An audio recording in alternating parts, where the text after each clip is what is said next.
Ouais, bonjour. Petit message. Aujourd'hui, je vais parler rapidement de la rénovation dans les logements locatifs, à but locatif.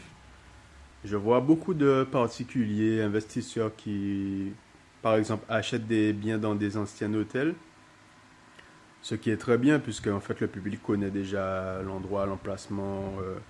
Peut-être qu'ils ont déjà loué la chambre que tu as achetée avant que tu ne l'achètes, etc. Ce qui est bien, c'est qu'en général, il y a une forte rentabilité dans ce genre d'investissement.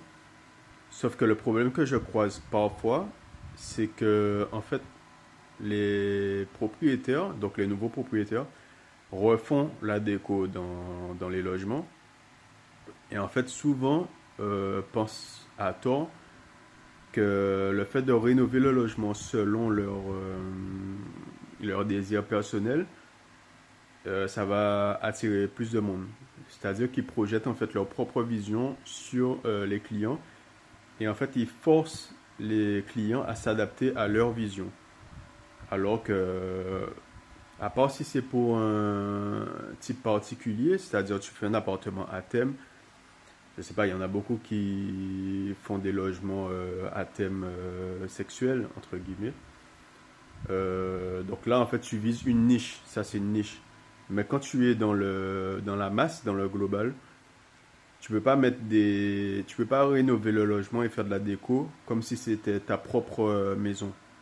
C'est chez toi, certes, tu l'as acheté, mais il faut penser en termes de globalité d'investissement et en termes de public. Donc en fait, sans te rendre compte, tu te mets des barrières et tu forces le... Alors tu me diras, oui, mais il y a des gens qui viennent quand même, etc., etc.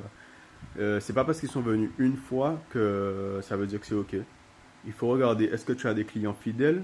Est-ce que tu as des clients qui reviennent dans ton logement à chaque fois qu'ils viennent sur les lieux? Ou est-ce qu'ils sont venus une fois, ils ont essayé, ils t'ont pas forcément parlé de la déco, mais ils sont venus une fois et tu les as plus revus. Il y a une différence entre les deux.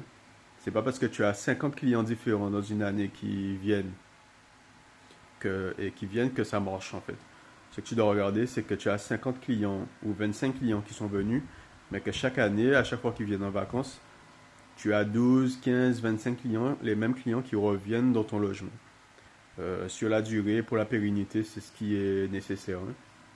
Tu peux avoir 50 clients une année, mais qui sont venus une fois. L'année d'après, tu en as 20 qui sont encore nouveaux. Et l'année d'après, tu en as 15, 20 qui sont encore nouveaux. Ça, c'est un signe, c'est une alerte qui dit que... Alors tu me diras, oui, mais je m'en fous parce que je fais de l'argent. Oui, mais sauf que c'est pas de l'argent stable. C'est-à-dire que ton investissement n'est pas stable. À n'importe quel moment, à n'importe quelle action, à n'importe quel truc, problème, tu peux avoir des clients qui ne reviennent pas en fait et ça crée un trou dans ton calendrier.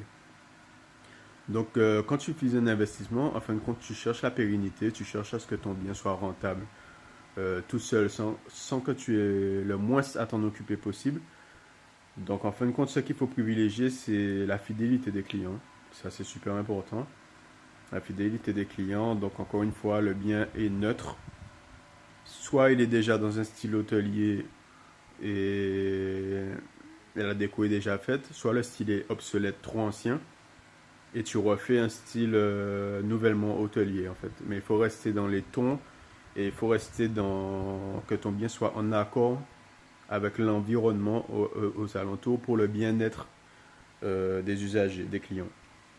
Donc c'était une petite vidéo, petite parenthèse. J'espère que ça va servir et je vous dis à bientôt.